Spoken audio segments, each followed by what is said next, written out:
Let's talk about fence, baby. Let's talk about sheep fence. If you have sheep and you're trying to figure out how to keep them in or out of somewhere, then sheep fence is going to be important for you. I'm Natalie Lucier from Waykeeper Farm and Nerdery, and today I'm going to talk to you about the different types of fencing for sheep and which ones we chose, which ones are going to be best for you depending on your context and your farm needs. So first of all, let's talk about the goals of fencing for sheep. So most of the time they are to protect your sheep from predators. I think that's kind of the number one goal for most people in their fencing needs.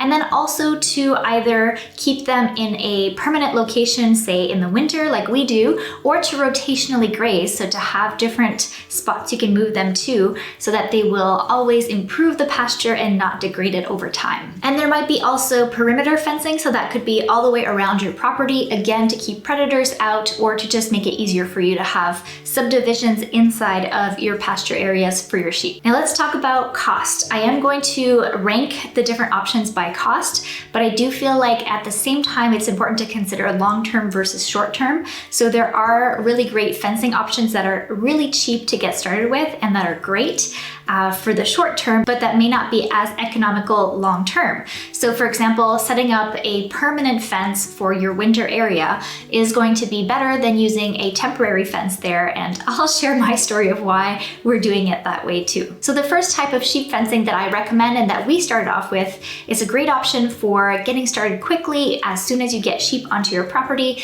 and it's electric netting. So this is a pretty short piece of netting that you can basically hook up and add more than one to, but if you don't have too many sheep, you can get away with just using one fence at a time for your paddock area. And then once you set it up, you do need to buy an energizer, which is what is going to electrify the wire and really provide that protection against predators. So that's an extra added cost, but once you have your energizer, you can use it for both this type of electric netting as well as other types of electric fencing that I'll be talking about in a minute. So it's a good investment to have if you do want to use electric type of fencing for your sheep to really provide that extra protection against predators. So once you have that, you might also want to add a battery and also a solar panel charger. And that's what we have in our setup because it's great. You can move it with you as you move the fencing every day.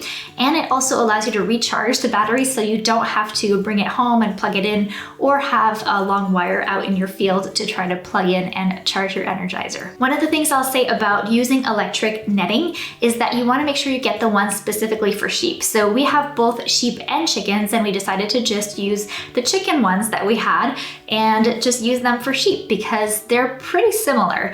But one of the big drawbacks is that the chicken ones are much harder to move because they're actually taller, and also the bottom part is more close together. So it ends up being harder to keep clean because you do have to have the perimeter of your fencing area mowed down fairly well and to really reduce interference with the electric parts of the fence. So that was something that we learned kind of the hard way. So if you're going to have electric netting for sheep, make sure you get the sheep kind and not the chicken kind like we tried to do. Now we have had zero predator issues with our electric fencing as long as you turn it on and you have high enough conductivity when you're setting it up and everything. You'll have a good charge that will protect your animals. Now that being said, there are some drawbacks to fencing that is done with the netting way. So it's great because it's mobile, you can move it and all of that very easily, but then in the winter, which is what we tried to use for the first 2 years, is that it can get completely frozen in the ground. And so we would sometimes have a hard time opening it up to let our sheep out into the barn when it got really cold, or even being able to put them back outside because everything was frozen. The ground was frozen, there was snow, there was ice. And so I feel like they're not really the best fencing options for winter. So let's go into what is a good permanent type of fencing option, and that is using welded wire. So what you want here is you'll have posts and then you'll have welded wire, and usually for sheep you want a 4" by 4" hole. So that means, you'll have your little squares, and then your sheep cannot put their faces through the hole so they won't get stuck. And also it's small enough that predators can't fit through either. So this is a really good permanent option. That's what we're currently setting up for our winter areas that are basically the sacrifice areas areas where we know that we're just going to feed them hay, and we want to really protect them against predators in the winter, because that's when they tend to be extra hungry too. So this option does tend to be a little bit more expensive because the welded wire is not cheap. So definitely make sure to research and try to find a good provider locally. Another really good option is high-tensile electric wire, which is also another more expensive option than the previous two I've talked about, but it is again another really good long-term solution. And again, with this option, you will need to buy an energizer or something to power the lines.